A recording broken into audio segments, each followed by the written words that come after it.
بسم اللہ الرحمن الرحیم۔ السلام علیکم، میرا نام عمران خان ہے اور ویلکم کرتے ہیں آپ کو ایک نئی ویڈیو میں۔ ناظرین، برمودا ٹرائنگل کی کہانی ہے تو آپ نے بہت سنی ہوگی، لیکن اس ویڈیو میں ہم برمودا ٹرائنگل کی حقیقت آپ کے سامنے لانا چاہتے ہیں۔ لیکن اس حقیقت سے پہلے وہ کہانی آپ کے ساتھ شیئر کریں گے جو برمودا ٹرائنگل کو لے کر مشہور ہوئی۔ ناظرین، اس سارے حقائق سے پہلے میں برمودا ٹرائنگل کی کچھ انٹرو آپ کے ساتھ شیئر کرنا چاہتا ہوں۔ برمودا ٹرائنگل سمندر کا ایک بہت بڑا حصہ ہے جو اصل میں اٹلانٹک اوشن میں پایا جاتا ہے۔ یہ ٹرائنگل فلوریڈا سے برمودا آئی لینڈ اور پھر پیورٹو ریکو سے ہو کر واپس فلوریڈا پر ختم ہوتا ہے۔ اس بننے والے ٹرائنگل کا ایریا لگ بھگ 8 لاکھ اسکوائر کلومیٹر کے برابر ہے، جس کو کبھی برمودا ٹرائنگل تو کبھی ڈیولز ٹرائنگل بھی کہا جاتا ہے۔ برمودا ٹرائنگل جو پراسرار گمشدگیوں کے لیے جانا جاتا ہے۔ برمودا ٹرائنگل کی کہانی شروع ہوتی ہے 1492 میں کرسٹوفر کولمبس کے سفر سے۔ تب پہلی بار اس نے کچھ ایسی چیزوں کا مشاہدہ کیا جو کہ اس کے خیال میں ان ایکسپلینیبل تھی۔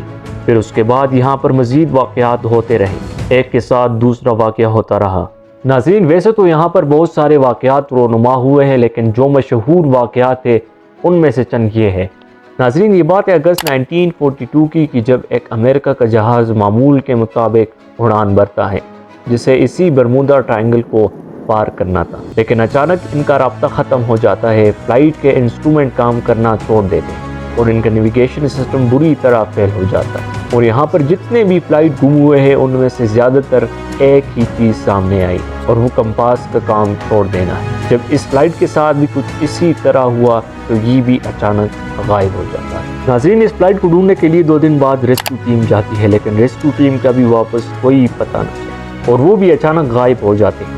اسی طرح 1970 میں یہاں سے ایک پائلٹ برمودا ٹرائنگل سے واپس آیا تھا جس کا نام بروس جرمن تھا، جس نے بتایا تھا کہ اس کو بھی جہاز سے عجیب سی روشنی دکھائی دی اور فلائٹ نے کام چھوڑ دیا تھا، اور اچانک موسم خراب ہوا اور اس فلائٹ کے سامنے کالے بادل چھا گئے اور یہ جہاز بہت سپیڈ میں تھا اور لگ بھگ 3 منٹ کی دوری پر یہ بادل ختم ہو گئے۔ پھر اس پائلٹ نے جہاز کو لینڈ کیا اور جہاز کی رفتار بہت تیز ہو گئی تھی، 3 منٹ میں 150 کلومیٹر کی دوری طے کی، یعنی ان کی رفتار تقریباً 3000 کلومیٹر پر ہار تھی، اور اس رفتار سے بھی کوئی بھی جہاز کا جانا ممکن نہیں۔ بہت لمبے عرصے تک یہ برمودا ٹرائنگل ایک راز کا وجہ بنا۔ لوگوں کا یہ ماننا تھا کہ سمندر کے نیچے کوئی چیز ہے جو جہازوں کو اپنی طرف کھینچتی ہے۔ ناظرین، ایسا کچھ بھی نہیں ہے، اس کے سارے راز سے پردہ اٹھ چکا ہے، حتیٰ کہ برمودا ٹرائنگل کو دنیا کے 10 خطرناک جگہوں میں بھی نہیں رکھا۔ اس کا مطلب یہ ہے کہ یہ ایک کہانی ہے، یہاں نیچرل واقعات ہوتے ہیں اور اس کا لاجک بھی اویلیبل ہے۔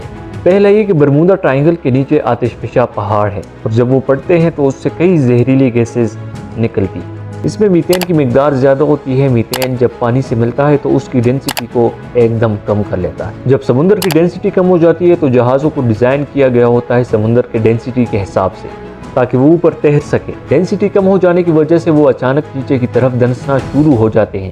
پہلی وجہ یہ ہے۔ دوسری وجہ یہ ہے کہ برمودا کے آس پاس کے ایریے میں چھوٹے چھوٹے سمندری پہاڑ ہے۔ جب ہوا اس پہاڑ سے ٹکراتی ہے تو ان میں ایک ہلچل مچ جاتی ہے، جس ہلچل سے یہاں پہ ہوا ایک دائرے کی شکل اختیار کر لیتی ہے اور یہ سمندر کی لہروں کو بھی اپنی طرف کھینچ لیتی ہے، اور اگر اس میں کوئی ہوائی جہاز یا شپ آ جاتا ہے تو وہ اس میں پھنس جاتا ہے، جس کی وجہ سے حادثہ ہو جاتا ہے۔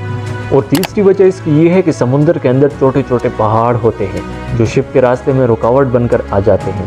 یہ چھوٹے چھوٹے پہاڑ زیادہ تر اٹلی اور ترکی میں پائے جاتے ہیں۔ ناظرین، یہ پرانی باتیں تھی کہ جب ریڈار نہیں تھا۔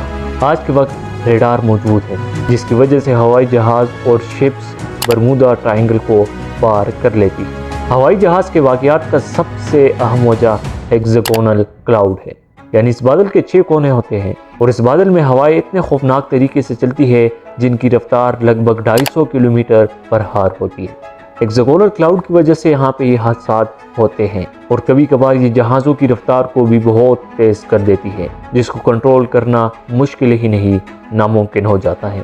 ناظرین، امید کرتا ہوں کہ یہ ویڈیو آپ کو انفارمیٹیو لگی ہوگی، اور اگر ویڈیو پسند آئی تو ویڈیو کو لائک کرنا نہ بھولیے اور اس چینل کو بھی سبسکرائب کرنا نہ بھولیے، اور ساتھ میں ہی بیل آئیکن کو بھی پریس کریں تاکہ ہمارے نئے آنے والے انفارمیٹیو ویڈیوز کی نوٹیفیکیشن سب سے پہلے آپ تک پہنچ سکے۔